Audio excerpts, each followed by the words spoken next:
زمن الإمبراطورية الرومانية عاش في مدينة فيزوف الإيطالية 20,000 شخص، فيهم التجار المصنعون والمزارعون الذين استغلوا تربة المنطقة الغنية في زراعة عناقيد الكروم. وبعد قرون من السكون، وفي 24 من أغسطس عام 79 ميلادية، اندلع بركان جبل فيزوف في جنوب إيطاليا ودمر المدن الرومانية المزدهرة بومباي وهيركولانيوم، وقتل آلافا من البشر بعدما هدمت بيوتهم. وسمي ببركان فيزوف أي القمة الغير قابلة للإخماد. دفعت قمة الجبل سحابة من الرماد بطول 10 أميال، وخلال 12 ساعة التالية غمر وابل من الحجار وصل قطرها إلى 3 بساط مدينة بومباي، مما أجبر سكان المدينة على الفرار في حالة من الرعب. وبقي حوالي 2000 شخص في بومباي مختبئين في أقبية أو هياكل حجرية على أمل النجاة من انفجار البركان. حمت الرياح الغربية هيركولانيوم من المرحلة الأولى للثوران، ولكن بعد ذلك انطلقت سحابة عملاقة من الرماد الساخن والغاز على الجانب الغربي من فيزوف، واجتاحت المدينة فحرق وخنق كل من بقى. وتبع هذه السحابة القاتلة فيضان من الطين والصخور البركانية، مما أدى إلى دفن المدينة.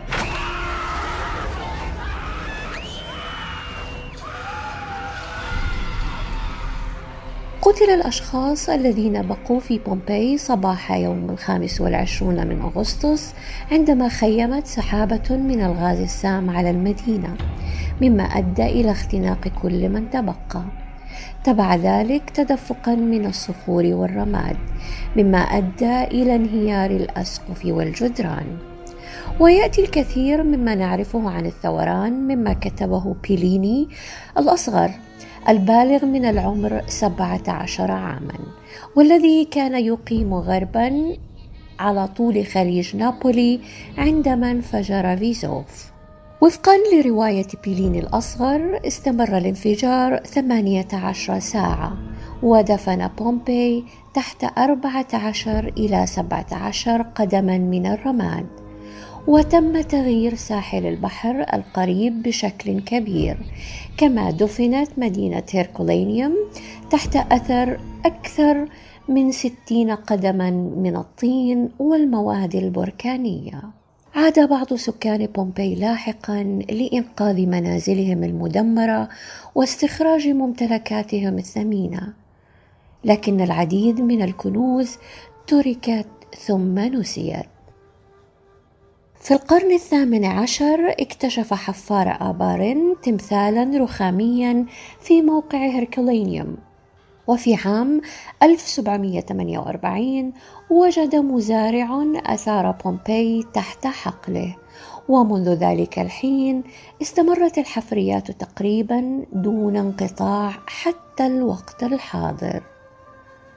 في عام 1927 استأنفت الحكومة الإيطالية أعمال التنقيب في هيركولانيوم، واستعادت العديد من الكنوز الفنية بما في ذلك التماثيل واللوحات البرونزية والرخامية. تم العثور على رفات 2000 رجل وامرأة وطفل في بومباي بعد أن ماتوا من الاختناق، وغطيت أجسادهم بالرماد الذي حافظ عليها.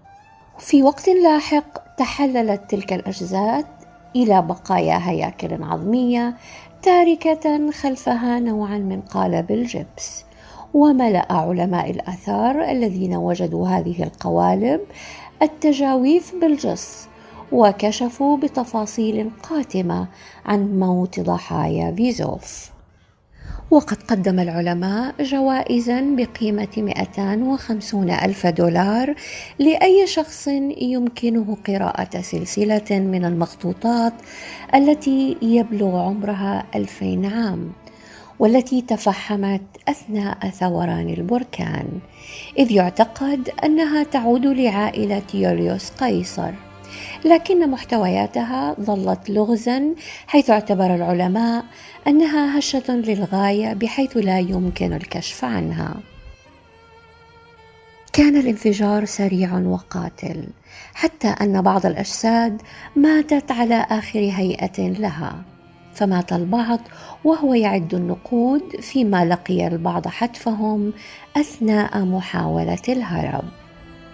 لم يكن قوم لوط آخر الخلق الفاسدين، ولعل أقربهم كانوا أهل قرية بومباي البالغ عددهم 200 ألف نسمة. كان لدى بومباي حضارة مزهرة وقطعا نقدية، وكان معظم سكانها من الأثرياء. ظهر ذلك واضحا على معالم المدينة، فكانت شوارعها مرصوفة بالحجارة وبها حمامات عامة وشبكات للمياه تصل إلى البيوت، كما كان بها ميناء بحري متطور، وكان بها مسارح وأسواق.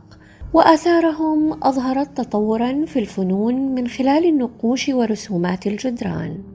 اشتهرت هذه المدينة بحب أهلها للشهوات، وكان يوجد بها بيوتا للدعارة في كل مكان، بها غرف صغيرة لممارسة الرذيلة لا يوجد بها سوى فراش. ويقال إن أهل قرية بومباي كانوا يمارسون الشذوذ حتى مع الحيوانات بعلانية أمام الأطفال وفي كل مكان. وفجأة انفجر عليهم البركان فأباد القرية بكاملها.